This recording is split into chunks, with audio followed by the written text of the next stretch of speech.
രാജ്യത്ത് പാറ്റകൾ സൃഷ്ടിച്ച ഒരു ചലനം ചെറുതല്ല. അതിനെ സംബന്ധിച്ച് വലിയ തർക്കങ്ങളും വിവാദങ്ങളും ഒക്കെ വരുമ്പോൾ തന്നെ പാറ്റ മാതൃകയിൽ നിരവധി മോഡലുകൾ കേരളത്തിലും ഇന്ത്യയിലുമൊക്കെ വളരെ വലിയ തോതിലാണ് വ്യാപിച്ചുകൊണ്ടിരിക്കുന്നത്. ഇപ്പോൾ വന്നിരിക്കുന്ന രണ്ട് കാര്യങ്ങൾക്കെതിരെ കൃത്യമായ ഇൻസ്റ്റഗ്രാം പോസ്റ്റും അതിൻ്റെ ഫോളോവേഴ്സും വേണ്ട ബഹളമാണ്. ഒന്ന്, സംവരണ വിരുദ്ധത്തിന് വേണ്ടിയിട്ടുള്ള പോരാട്ടത്തിൻ്റെ ഭാഗമായി 45 ലക്ഷത്തോളം പിന്നെ ആളുകൾ ഫോളോ ചെയ്യുന്ന ഒരു ഇൻസ്റ്റഗ്രാം അക്കൗണ്ട് വന്നിട്ടുണ്ട്. അവരുടെ പ്രധാന ആവശ്യം സംവരണം വേണ്ട എന്നുള്ളതാണ്. അപ്പോൾ സംവരണ വിരുദ്ധരുടെ ഒരു സംവിധാനം വന്നിട്ടുണ്ട്. സ്വാഭാവികമായിട്ടും സംവരണ ആനുകൂലികളുടെ പിന്നെ പാറ്റ സംവിധാനങ്ങളും വരാൻ സാധ്യതയുണ്ട്. അതിനിടയിലാണ് E20 ജനതാ പാർട്ടി എന്ന് പറഞ്ഞ് മറ്റൊരു പാർട്ടി വന്നത്. ആ പാർട്ടി എന്ന് പറഞ്ഞാൽ അത് ഒരു ഇൻസ്റ്റാഗ്രാം കൂട്ടായ്മയാണ്. ഇതെല്ലാം ഇൻസ്റ്റാഗ്രാം കൂട്ടായ്മയാണ്. കേരളത്തിലാകട്ടെ രഞ്ജിനി ഹരിദാസും കേരളത്തിലെ ടോബിൻ തോമസും അങ്ങനെ ഒത്തിരിയുള്ള ആളുകൾ, ടോബിനോ തോമസും ഒത്തിരിയുള്ള ആളുകളെല്ലാം സിനിമാ നടന്മാരെല്ലാം, സലിം കുമാറിൻ്റെ മകനും ഒക്കെ എല്ലാവരും തിരുവനന്തപുരത്ത് നടക്കുന്ന PSC പരീക്ഷയുമായി ബന്ധപ്പെടുത്തി നടക്കുന്ന സമരത്തിന് ഐക്യദാർഢ്യം പ്രഖ്യാപിച്ചു. അങ്ങനെ രാഷ്ട്രീയ പാർട്ടികൾ പരാജയപ്പെടുന്നിടത്ത് വളരെ കൃത്യമായി ജനകീയ കൂട്ടായ്മകൾ, പ്രത്യേകിച്ച് വിദ്യാർത്ഥികളുടെ യുവാക്കളുടെ കൂട്ടായ്മകൾ വലിയ തോതിലാണ് കൃത്യമായി ഈ സ്പേസ് കൈയടക്കി വളരെ കൃത്യമായിട്ടാണ് ഈ കാര്യങ്ങൾ നീക്കുന്നത്. ഇപ്പോൾ രണ്ടാമത്തെ അജണ്ടയായി നിതിൻ ഗഡ്കരി ബോംബെ ഹൈക്കോടതിയിൽ കൊണ്ട് കേസ് കൊടുത്തിട്ടുണ്ട്.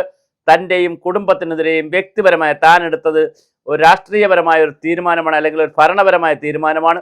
ആ ഭരണപരമായ തീരുമാനം എടുത്തതിനെതിരെ തന്നെയും തൻ്റെ കുടുംബത്തെയും വ്യക്തിപരമായി ആക്ഷേപിക്കുന്ന ഉൾപ്പെടെയുള്ള ഒരുപാട് റീലുകളും സോഷ്യൽ മീഡിയ അക്കൗണ്ടുകളിൽ ധാരാളം ആളുകൾ വരുന്നു.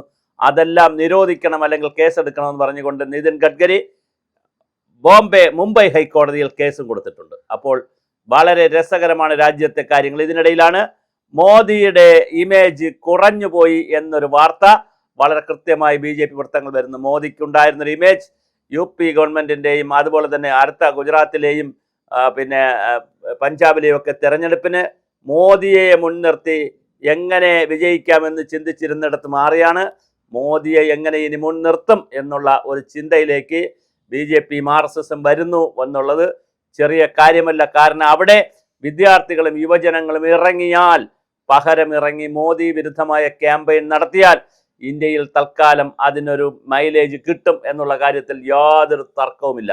ഒരുപക്ഷെ ഇതൊരു താൽക്കാലിക പ്രതിഭാസമായിരിക്കാം. ആസാം ഗണപരിഷത്തിന്റെ പ്രഫുല്ലകുമാർ മൊഹന്ത വന്നതുപോലെ, ആം ആദ്മി പാർട്ടിയുടെ അരവിന്ദ് കെജ്രിവാൾ വന്നതുപോലെ കോക്രോച്ച് ജനതാ പാർട്ടി ഒരുപക്ഷെ ഒരു താൽക്കാലിക പ്രതിഭാസമായിരിക്കാം. ഒന്നോ രണ്ടോ ഇഷ്യൂലായിരിക്കാം ഇവർക്ക് ഹൈപ്പ് ഉണ്ടാക്കാൻ പറ്റുന്നത്. പക്ഷേ എന്തായാലും കുറേ ഡാമേജ് ഉണ്ടാക്കാൻ അവർക്ക് കഴിയും. അവർ ഡാമേജ് ഉണ്ടാക്കിക്കൊണ്ടിരിക്കുന്നു. നിതിൻ ഗഡ്കരിക്ക് അതുകൊണ്ടാണല്ലോ കോടതിയിൽ പോകേണ്ടി വന്നത്. അദ്ദേഹത്തിന് സോഷ്യൽ മീഡിയയിൽ അദ്ദേഹത്തിനെതിരെ ശക്തമായ ആക്ഷേപമാണ് വരുന്നത്. അതുപോലെ തന്നെ യുവാക്കളുടെയും ചെറുപ്പക്കാരുടെയും വിദ്യാർത്ഥികളുടെയും ഇടയിൽ മോദിക്കുള്ള ഇമേജ് കുറഞ്ഞു വരികയാണ്. അവരുടെ വിദ്യാർത്ഥികളെ ബാധിക്കുന്ന വളരെ കാർഡിനലായിട്ടുള്ള വളരെ കൃത്യമായൊരു പ്രശ്നം വന്നപ്പോൾ കുട്ടികൾ വളരെ കൃത്യമായി മോദിക്കെതിരെ തിരിഞ്ഞ കാഴ്ചയാണ് ദേശീയ തലത്തിൽ കാണുന്നത്. രാഹുൽ ഗാന്ധിക്ക് ഒരു അഡ്വാൻറ്റേജ് പ്ലസ് കിട്ടുന്ന കാഴ്ചയും കാണുന്നുണ്ട്. അപ്പോൾ ദേശീയ രാഷ്ട്രീയത്തിൽ 3-4 മൂവ്മെൻറ്റുകൾ വരുന്നു. ഇതെല്ലാം ഇൻസ്റ്റഗ്രാം അക്കൗണ്ടുകളാണ്. ഇതെല്ലാം ഫേക്ക് അക്കൗണ്ടുകളാണ്. ആരാണ് ഇതിൻ്റെ പിന്നിൽ? ഫിനാൻസ് എന്താണ്? മറ്റ് താല്പര്യങ്ങൾ എന്താണ്? പൊളിറ്റിക്കൽ മോട്ടിവേഷൻ ഒന്നും അറിയില്ല. പക്ഷേ ധാരാളം സാധനങ്ങളാണ് വരുന്നത്. ഞാൻ പറഞ്ഞ പോലെ സംവരണ വിരുദ്ധരുടെ ഇൻസ്റ്റഗ്രാമിന് 45 ലക്ഷം ഫോളോവേഴ്സാണ് വളരെ കുറഞ്ഞ സമയം കൊണ്ട് കിട്ടിയിരിക്കുന്നത്. അതുപോലെ തന്നെ E20 ജനതാ പാർട്ടി എന്ന എത്തനോൾ പെട്രോളിനെതിരെയുള്ള ചർച്ചയ്ക്കും വലിയ പങ്കാളിത്തം കിട്ടിയിട്ടുണ്ട്. അപ്പോൾ ഇങ്ങനെ ഇനിയും ഒരുപാട് വിഷയങ്ങളിൽ ഇതുപോലെ കറപ്ഷനെതിരെ, ഇപ്പോൾ പഞ്ചാബിലെ ഇതിന് ചോദ്യപേപ്പർ ചോർച്ചയ്ക്കെതിരെ CJP തന്നെ രംഗത്ത് വരുന്നു എന്ന് കേൾക്കുന്നു. അങ്ങനെ വളരെ വലിയ തോതിലാണ് രാഷ്ട്രീയ ഇതര സംഘടനകൾ, ഇനി സന്നദ്ധ സംഘടനയാണോ എന്ന് വെച്ചാൽ സന്നദ്ധ സംഘടന പോലും അല്ലാതെ, ഒരു രജിസ്ട്രേഷനും ഇല്ലാതെ, ഒരു നേതാവുമില്ലാതെ കുറച്ചൊരാൾക്കൂട്ടം വന്ന് ഒരു ഭരണവ്യവസ്ഥയെ കൃത്യമായി വരച്ച വരയിൽ നിർത്തുന്ന പുതിയ കാഴ്ച. ഇതാണ് പുതിയ ഇന്ത്യ, ഇതാണ് പുതിയ ലോകം.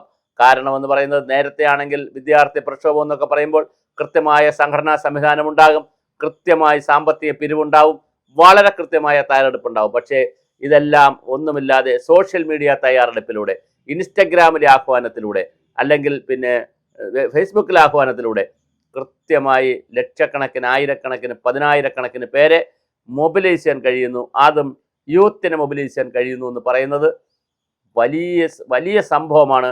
അത് വലിയ പ്രതീക്ഷയാണ്, അതേസമയം ആശങ്കയുമാണ്. എന്താണ് രാജ്യത്ത് നടക്കുക എന്നറിയില്ല. കലാപങ്ങളിലേക്ക് അവരെ തിരിച്ചുവിടാനും എളുപ്പമാണ്. കാരണം കുട്ടികളാണ്, അവരെ ഏത് രീതിയിൽ വേണോ കൈകാര്യം ചെയ്യാം.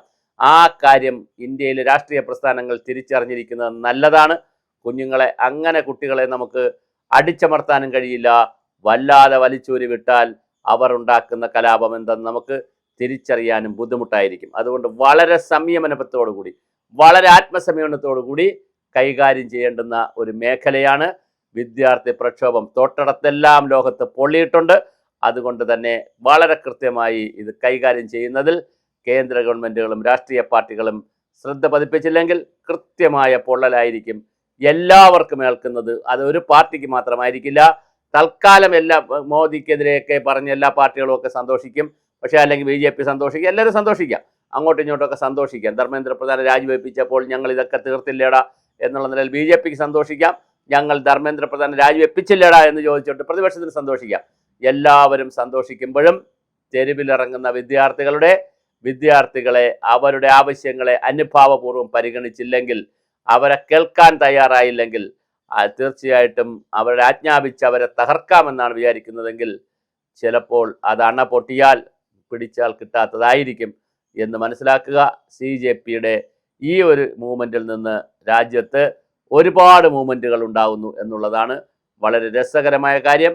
അതിൽ ഏറ്റവും സെലക്റ്റീവായിട്ടുള്ള 2 മൂവ്മെൻറ്റ് ഇപ്പോൾ ശക്തമായി നിൽക്കുന്നത്, ഒന്ന് E20 ജനതാ പാർട്ടി എന്ന പെട്രോളിനെതിരെയുള്ള, അല്ലെങ്കിൽ ബദൽ പെട്രോളിന്, എത്തനോൾ പെട്രോളിന് എതിരെയുള്ള ഒരു സമരവും, അതുപോലെ തന്നെ രണ്ടാമത്തെ സമരം എന്ന് പറയുന്നത് സംവരണത്തിനെതിരെ, റിസർവേഷനെതിരെയുള്ള ഒരു കൂട്ടായ്മയും. എന്തായാലും ആരൊക്കെയോ തുറന്നു വിടുന്ന ഭൂതങ്ങളെ റൂമിലിരുന്ന് ലാപ്ടോപ്പ് വഴി അല്ലെങ്കിൽ മൊബൈൽ ഫോൺ വഴി ചെറുപ്പക്കാർ തുറന്നു വിടുന്ന ഭൂതത്തെ, ഒരുപക്ഷെ ആ ഭൂതത്തിന് പിന്നിൽ മുതിർന്നവരുടെ തലച്ചോറുണ്ടോ എന്നും നമുക്ക് സംശയിക്കേണ്ടിയിരിക്കുന്നു. ആം ആദ്മി പാർട്ടിയുടെ അരവിന്ദ് കെജ്രിവാൾ മീറ്റിംഗ് വിളിച്ചിരിക്കുക, ഓൺലൈനിലടക്കം മീറ്റിംഗ് വിളിച്ചിരിക്കുകയാണ്. അപ്പോൾ ആരുടെയെങ്കിലുമൊക്കെ ബുദ്ധിയുണ്ടോ, വക്രബുദ്ധിയുണ്ടോ, നല്ല ബുദ്ധിയുണ്ടോ ഒന്നും നമുക്ക് തിരിച്ചറിയില്ല. ഒറ്റ കാര്യം മാത്രം നമുക്കറിയാം, ഭരണകൂടത്തിൻ്റെ തോന്നിയവാസങ്ങളെ ചോദ്യം ചെയ്യാൻ രാഷ്ട്രീയ പാർട്ടികൾക്കപ്പുറം, അല്ലെങ്കിൽ ഭരണകൂടത്തിൻ്റെ ശരിതെറ്റുകളെ വിലയിരുത്താൻ രാഷ്ട്രീയ പാർട്ടികൾക്ക് പുറമെ